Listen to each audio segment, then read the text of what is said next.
All right, we're gonna get started now. If you can all grab a seat to give Wir machen Welle the stage.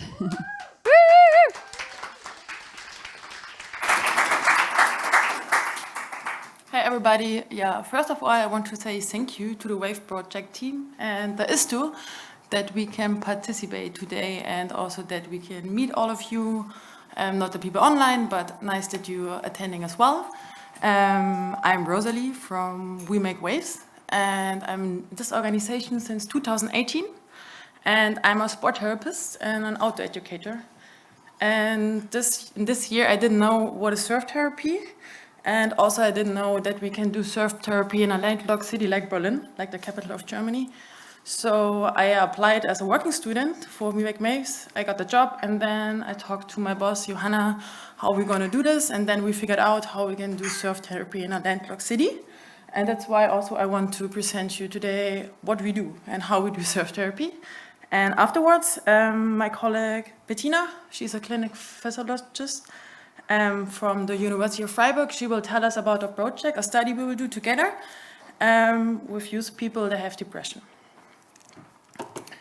And the agenda for today would be that I'll tell you a bit about our organization, about how we do surf therapy in urban environments, and also about our challenges and opportunities we have.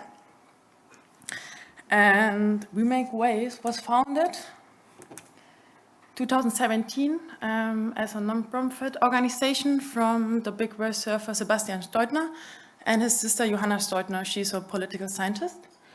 And they were thinking about how we can help kids from landlocked cities to do surf therapy and how we can help them to develop themselves. So we work with kids between 12 and 17 years old with like social, economic needs, physical and psychological needs. And we collaborate with schools and welfare institutions in Germany. So the kids we always cooperate with different organizations so the kids not coming to us. So we talk to this organization, talk about our program, and then we think about which kind of kids should participate in this program, like what kind of kids need it, and that's how we find our participants. And before I want to show you this, I want to tell you about our participants. We don't have one specific group. We have kids there from risk of poverty, from social, emotional development disorders, or they have self-esteem or self-efficacy, expendency, traumatic experiences, physical health problems, or behavioral problems in their peer groups. And we want to make sure when we collaborate with the schools and welfare institutions that they also kind of participate, when we do a program with them, that also their teachers or the social workers, they also know about the program so they can use it for their work. And you might think about Germany, why do the kids have problems? So because Germany is a country where everything should be fine, but I brought you some numbers because we have lots of children and adolescents in Germany, they grew up in poverty, 20% of them, and also 26%, a quarter of the youth in Germany, they don't fulfill the recommended amount of daily physical activity. This is around 60 minutes per day. And we have a big prevalence problem with mental health, and Bettina will tell you later more about this. And it's 25%. And also when they're from a disadvantaged background or from disadvantaged families, then this number is higher. So that's why we try to work with these kinds of kids, because they needed more this kind of program. And also we want to help them that they can develop and can rise mentally in a good way.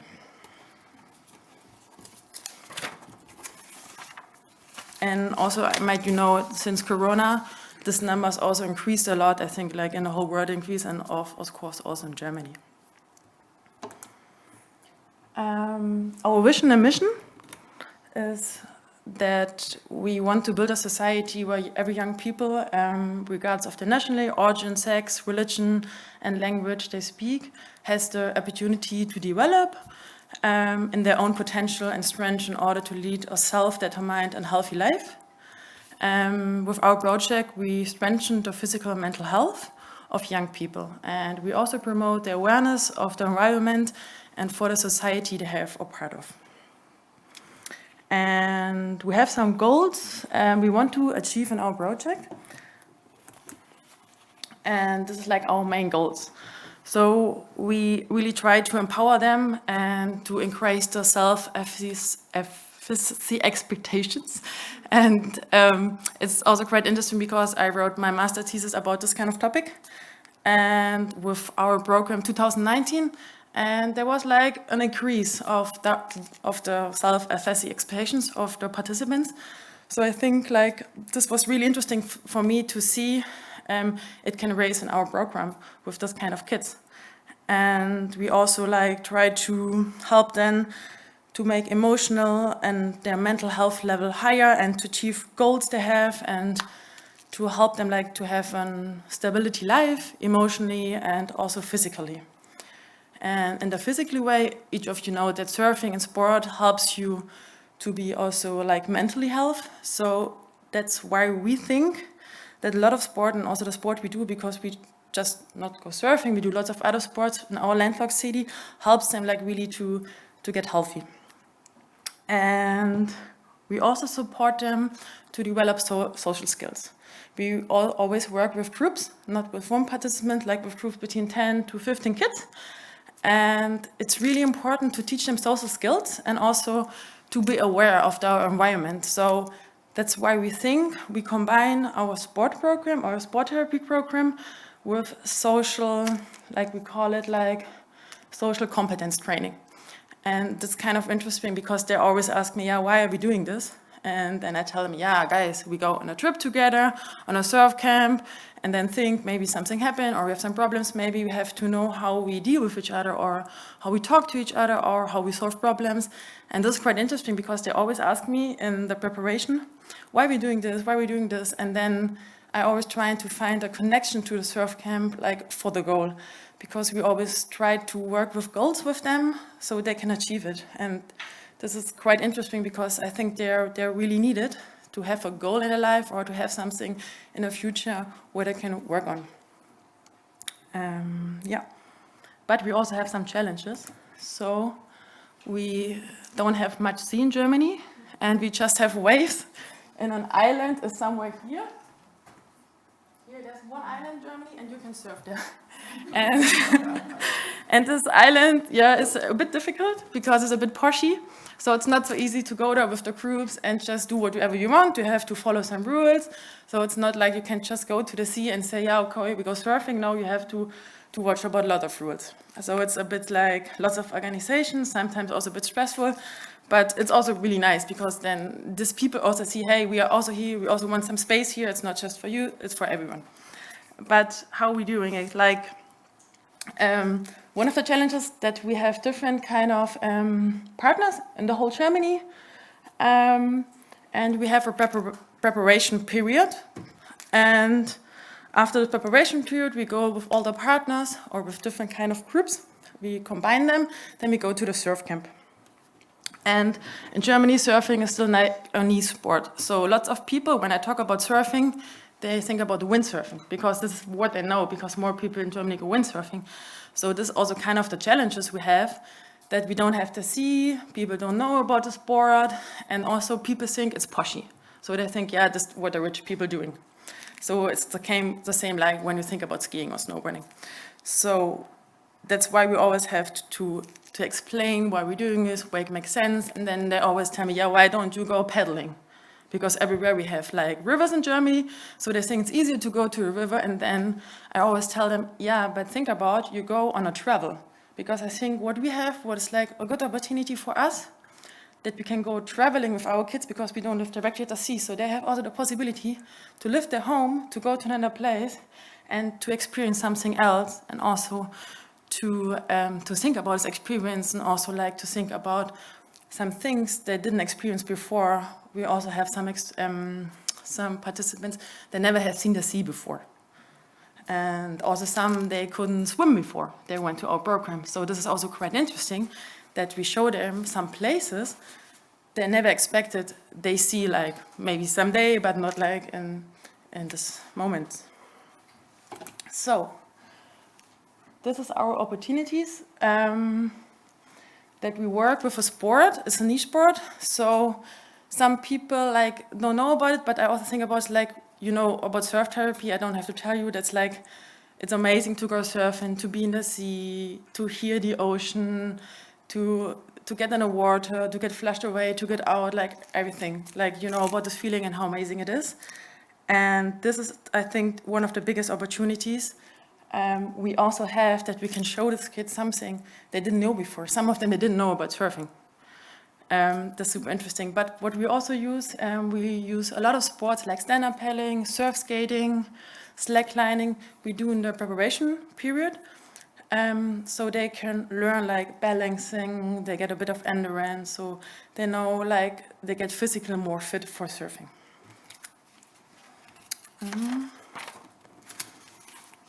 And there's another thing we have now in Berlin, this is pretty cool, and in some other parts of Germany, we have like a wave pool. So we have like the possibility also to go to the wave pool with the kids, and I will tell you about a project later where we're using it. Yeah, I told you a bit about our preparation. So our preparation is between 6 and 10 months, weekly around 19 minutes. And we do different kind of sports: self-defense, swimming, surf skating, slacklining, stand-up paddling, and also some social competence training. We do also some mindfulness training, and we also like create, not create, but we sometimes we build like surf skates with them, like we use our hands to be kind of practical things. And we talk a lot about environment awareness. So we also go often like to make a park cleanup, and when we go on a surf camp, we do a beach cleanup, because we also think it's really important for them to think about the environment where they go and where they do sport. Because this is also like, for me, really important to teach them, if we go to the nature to do sport, hey, how do we have to behave? And I think if you know how I have to behave with the nature or with my society, then I can be more aware about myself as well. And I think that's really, really important to teach them. This is some pictures of our preparation, and you can see what we did in the last years. And yeah. And after the preparation, we go on a surf trip. It's like seven days. And in the first year, we went to Portugal, and then we had Corona, so we couldn't do anything. 2020, this was really sad, but then we did some other stuff. We like developed our curriculum and everything. And then we decided to go to Sylt, like I told you, the island before in Germany we have. And we went this year for one surf camp. And always what we do in the camps, we combine different kind of groups. So we have the preparation groups, 10 to 15 participants, and they have to go there with another group. So they also have to meet other kids, and then they can show what they learned in the preparation and what they learned about surf theory, everything like about the other sports. We bring surf skates, so we fulfill this program with surfing, sometimes with stand-up paddling, and also like with a beach cleanup and other activities. These are some pictures from our surf camps.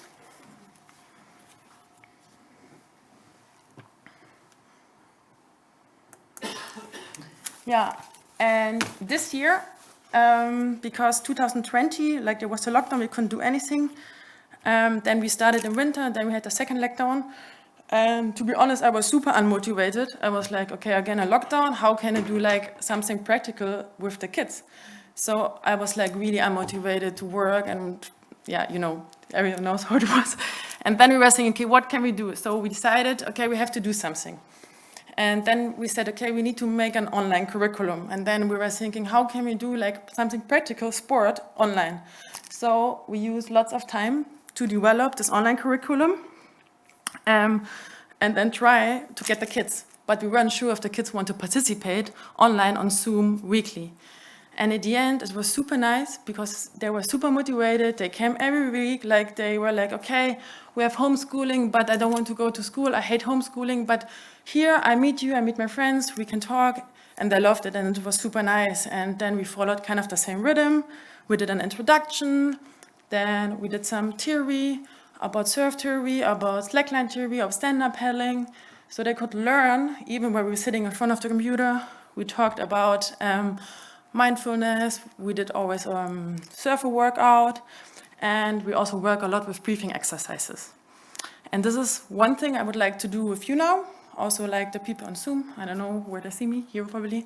And with you. So try to relax. You take your thumb and your middle finger.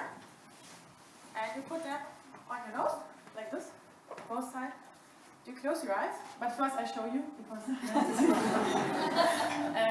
so you close your eyes, you open one side, you breathe in.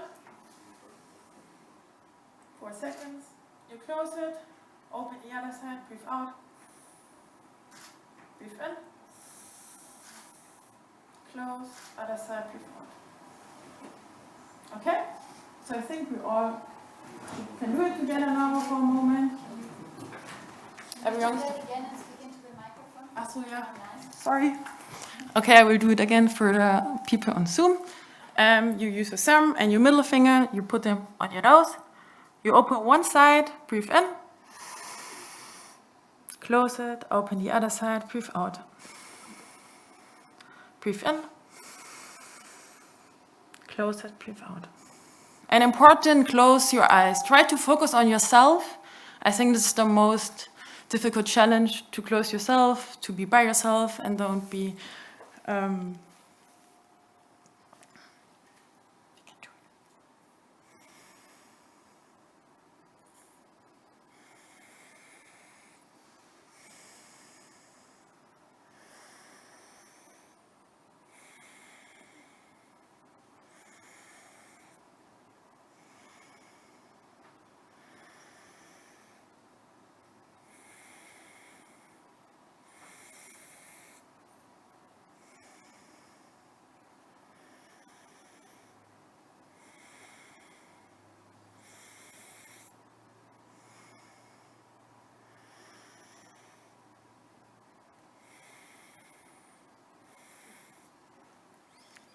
everyone can do like 3 or 4 more breathings and then open your eyes again. Okay, this is like one thing we do on our online sessions. And I think it's really nice because there are lots of possibilities you can do with the kids even online. And this is what I realized, and that's what made me more motivated to go again and to do stuff again. And also what was kind of sad for us this year, because we had 4 surf camps planned and 3 we had to cancel. But then we decided, okay, we have to cancel the surf camp, but we were not allowed to travel. So this was the problem. And then we decided to make 2 adventure weeks in Berlin. So we used like everything we learned from the online program to do it like live in Berlin. So we went stand-up paddling, surf skating, slacklining, doing some other activities, and also we went to the wave pool. And this was really nice for the kids, and a really nice experience because they didn't surf before, and then it was the first time in wave pool. Everyone was kind of scared. Some kids was crying, they didn't want to go in, and this was like also a really nice experience because they also have the possibility to join us next year. So we just told them this year is not possible, but next year. And that's how we managed the pandemic without ocean, kind of. And this is one of our breathing exercises. Yes, this is our wave pool. And we were thinking about, can we do surf therapy on a wave pool? And we have Wellenwerk, and we're cooperating with Wellenwerk this year with another program. It's called the Social Surfers Berlin. And this is a long-term program because, like I told you before, the other programs, they were from 6 to 10 months. Then we have the surf camp, and then the kids, we kind of stop. And then we were thinking, how can we still do activities with this kind of kids. So we started a new program, and we were including this wave pool. So we do weekly exercises for all the kids, like the old kids, the old participant can come, new participant can come, they can bring their friends, and we start to do different kind of events with all the sport we use for the preparation and also to go to the wave pool to surf. So they can still participate in surfing, and also we can use the environment to have like some talks, like some talk about different problems, like to come together in a group and still still follow our program. And this is quite of nice that we have this kind of opportunity in our city. And there are more cities in Germany now. They got a pool, so this is pretty good for landlocked cities, I think, and also like a good opportunity to do surf therapy without the ocean in front of the door.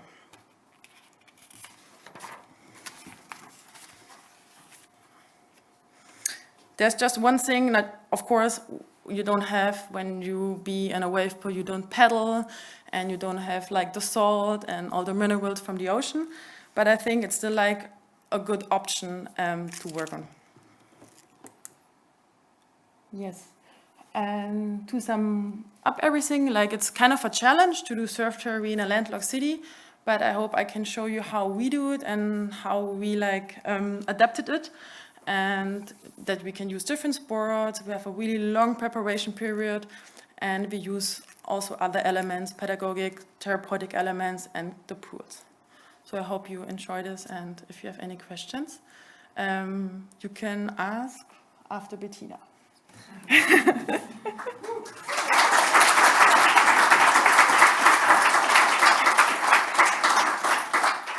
Yeah, so hello everyone. Before I start talking about the surf therapy and research project that we are doing together, I just want to say a quick thank you also from myself to everyone behind the scenes for making this possible. I'm really happy and really grateful to be able to be here and talk about a project that's really close to my heart. Yeah, when I say we, Rosalie already mentioned it, we are collaborating. So the We Make Waves project is collaborating with the University Clinic in Freiburg, to be more specific, the Clinic for Child and Adolescent Psychiatry and Psychotherapy. And this is the clinic where I work as a psychotherapist. The idea behind the project is that I got to know the We Make Waves project roughly 2 years ago, and we started talking, and we realized that we have the same idea in our head, that we would like to start offering surf therapy as a form of treatment for mentally ill children and adolescents in Germany, even though we are a landlocked country. So we started talking, had several discussions, and thought about different ways of, how are we going to do that? And then we decided that we're going to start doing so with patients at the clinic that I work at. So I sort of presented the idea to my colleagues and my bosses, and until today, I'm really grateful because they've shown great support, even like more support than I ever expected. So we will be able to do that. We then thought about, okay, which patients are we going to present this idea firstly? And for now, for our pilot study, we are focusing on one psychiatric disorder, just to have groups with roughly the same issues, and we chose depression among adolescents. Why depression? Basically because it is the most common psychiatric disorder among adolescents. As many of you, I'm sure, know, there's just so many that are affected, and we can already see with studies and also from our everyday work at the clinic that these numbers, like you already said as well, have been increasing over the past few months.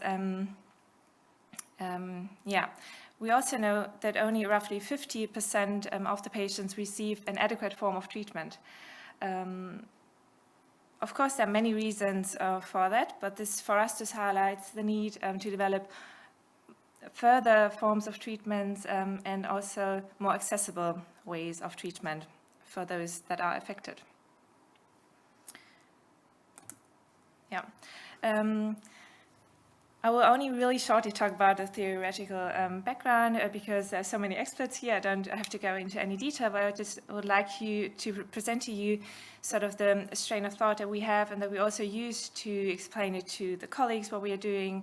We also use it for the fundraising and also to present the idea in front of the ethics committee.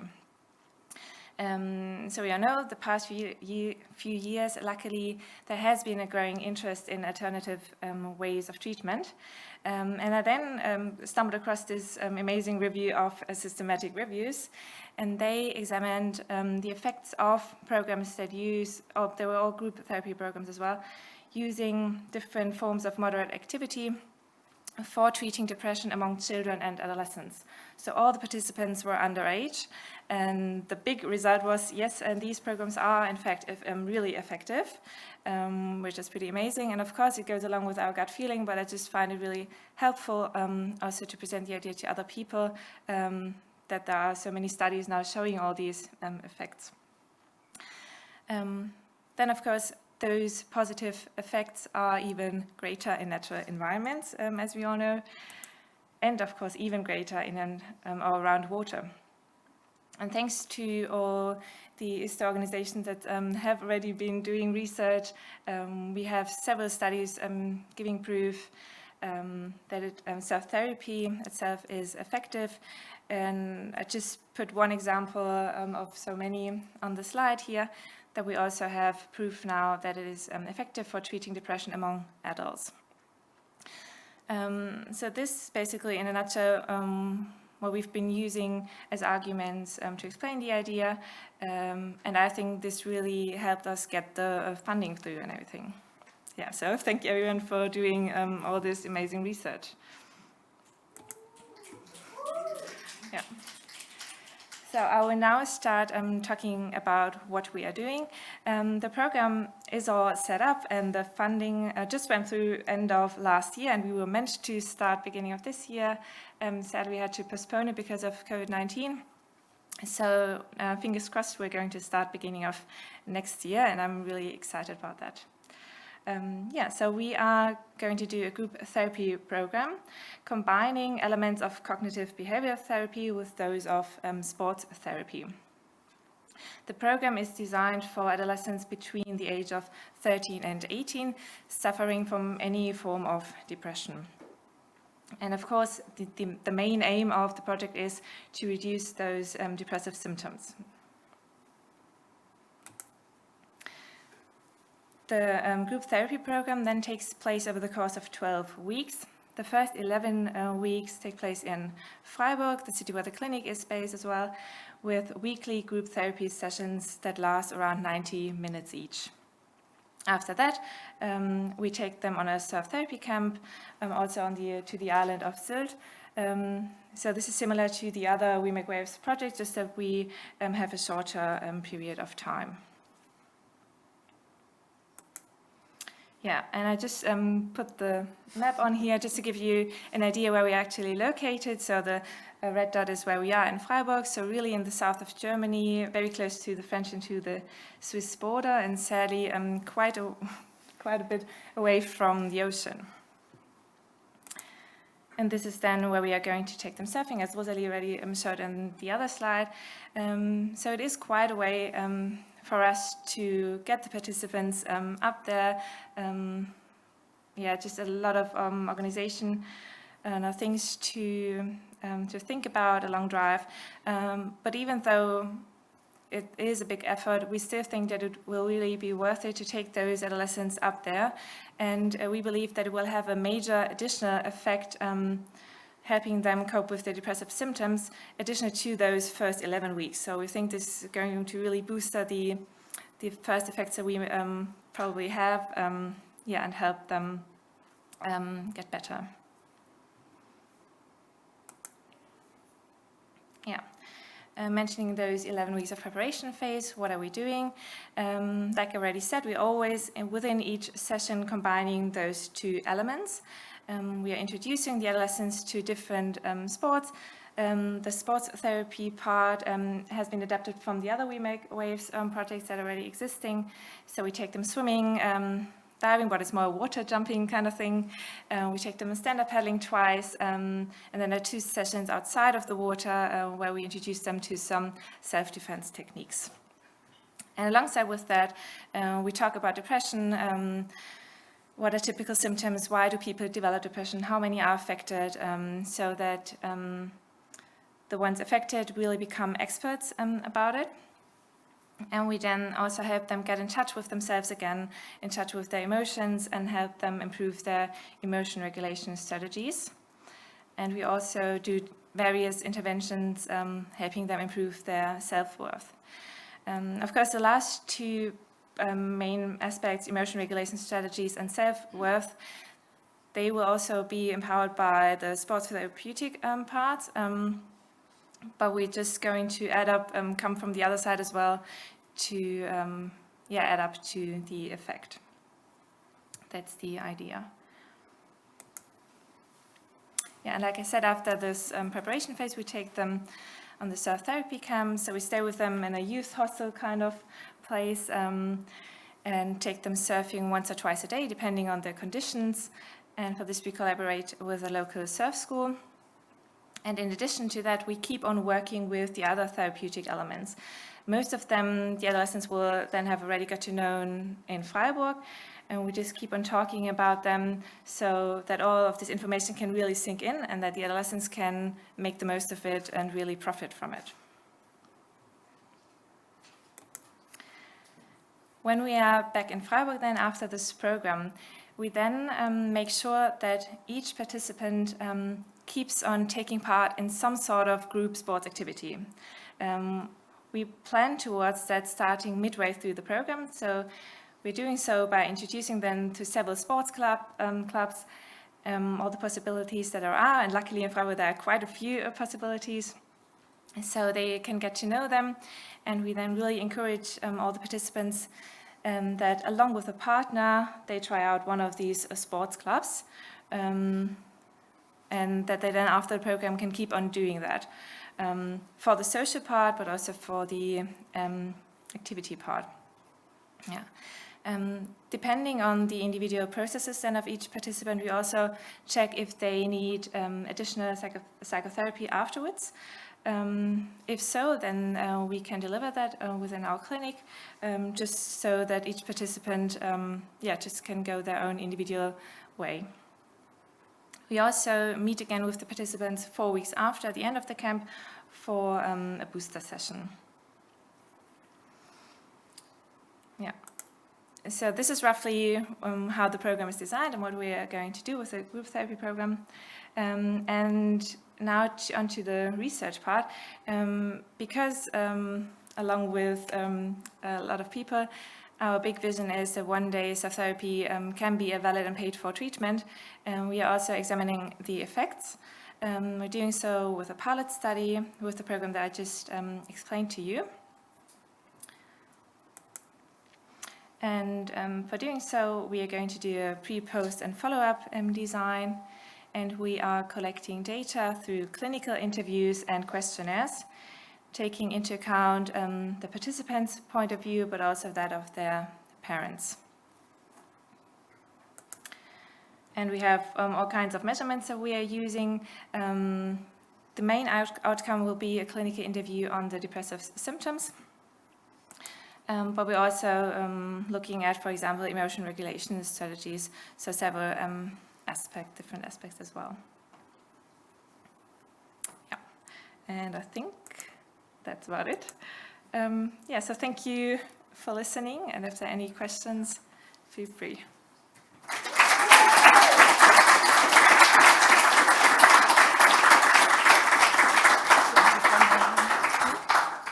Thank you. So interesting to hear about how you deliver surf therapy in a country with no sea. It's amazing. You guys are like rock stars. I do have a couple of questions for you that have been posted. So the first one, what a great program. I heard a lot about river surfing in Germany. Some of those waves look hard to catch, but are there some easy river waves in your area where you can go with your participants? There's some river surfing, but not in Berlin. and in Munich there's one, but this is pretty hard. For me it's hard. So there are two there, yeah. She's from Munich, so she must know more about it. But they're in Germany, I don't know so much about river surfing, and not in the places where we are, so I'm not sure, yeah. Okay, thank you. Another one. Hi guys, what is the rationale behind the self-defense elements of your program? I knew this question will come. The thing is, some kids, they don't know each other, and we were thinking with what kind of sport should we start, and I think self-defense is really good, not because of the self-defense, because we work a lot with distance and to be close to someone, to be in distance, so we try to form the group in this kind of workshops. So they come and they don't know each other, they're be aware, physically, so we teach them how should they behave and where's their safe space. It's a lot about talking about trust, safe space. We do lots of exercises where they are applying, so they have to trust their partner, things like this. And then we also teach them some self-defense skills, because also I think it's lots of fun and they really like it, and also it's some kind how to feel your body and how to move, and also self-defense helps a lot to get endurance. And for surfing, you need lots of endurance. So we use this for them, to attend, to start in a program, to know what we all kind of need. And I think it's this why we use it, yeah. Thank you, great. Loads of questions for you guys. Okay. Another one. Hello, super cool. I was curious the cost of such a program and how you cover your budget. I'm also curious how you think through any liabilities, such as a child getting hurt. What is liability? So, Okay, yeah, I got it. Okay.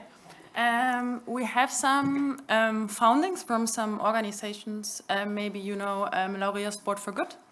And we have some other, they found us, and also we have with Sebastian, because he's quite popular. So he also helps us a lot about the founding. So this is how we cover our costs, but it's still we have problems. Every year we have to think about how we can cover the cost for the next year. And also I told you that we have partner organizations, and each partner organization has to pay a bit of amount. It's not much, it covers not much, but it's a bit of amount they have to pay for the program. So that's how we cover the costs. Yeah. Und was andere waren, wenn sich jemand Aber wie meint, wenn sich jemand Problem hat oder wenn sich jemand verletzt? Das ist ganz verstanden. Can you repeat the other question? So, it was, I'm also curious how you think through any liabilities, such as a child getting hurt. Das verstehe ich nicht, die Frage. I don't understand the where question. This question is heading. Is it about insurance costs and stuff? Yeah, that's the thing. If you want to think about it and respond on the... I'm not sure about what is the exactly question about. If the Yeah, then it's about insurance. then it's about the insurance probably. Really, So yeah. the thing is we have in our organization we have for insurance for everyone who's working with us, for all the trainers, the volunteers. So and also we work with these partner organizations, so they also have kind of an insurance because their kids they go to them. So that's how we cover it. Yeah. Thanks for sharing. Yeah, That's great. welcome. And I think there's one more. It sounds like you guys did an incredible job to keep the support going during the pandemic. I was just wondering if you noticed any differences in outcomes in the young people when running your sessions in the wave pool as compared to the beach. Of course, if you go to the beach, you like I told you before, we also travel, and for lots of kids it's really exciting to go traveling. Even for me, it's always exciting when I go traveling to the sea. So we went to a wave pool, and everyone was super curious and exciting. And the session was for 1 hour, and everyone was also really empathic and motivated to do it, and they still want to do it again. But I also had the feeling it doesn't I'm not sure, but I think to go to a surf camp for 7 days in a row to surf 1 or 2 sessions per day, it's a longer impact than just go for 1 day to the wave pool. But I think if we go more regular with our new program to a wave pool, so it also has more impact. Because on this year we went just 1 day because we put this in all the Adventure Week program. Yeah. But also we will find out, so we don't know yet, so that's also what we need to find out, what kind of impact can it have. Yeah. Brilliant. Thank you so much Yeah, for you're answering welcome. those questions Yeah, no worries. and sharing your presentation. Yeah, with us. thank you.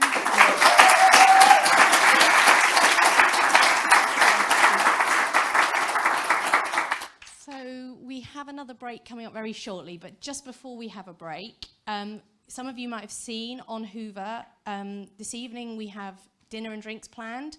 We'd really love for as many people to come, get together, let's network, let's hang out. All those conversations we've had to cut short, please, let's extend those conversations and go and have some relaxation time. So if you can jump on the Hoover app and then accept or say RSVP basically that you're going to come, it would be really helpful for me to know rough numbers so I can let the space know how many people are coming for dinner and stuff. So that's at 7 o'clock tonight.